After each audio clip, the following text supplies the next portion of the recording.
Magandang araw po mga sir at ma'am. Kumusta po kayo? Sana nasa mabuti kayong kalagayan.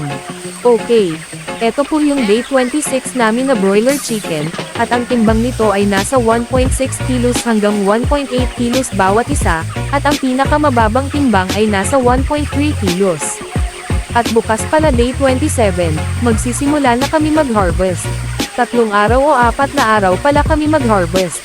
Kaya po 3 araw o 4 na araw ang harvest namin kasi marami pong kasabay na ibang poultry farm na nagha-harvest din. At medyo kakaunti lang po kasi yung crop, kaya po may schedule. At ang laman po ng isang building namin ay nasa 45,000.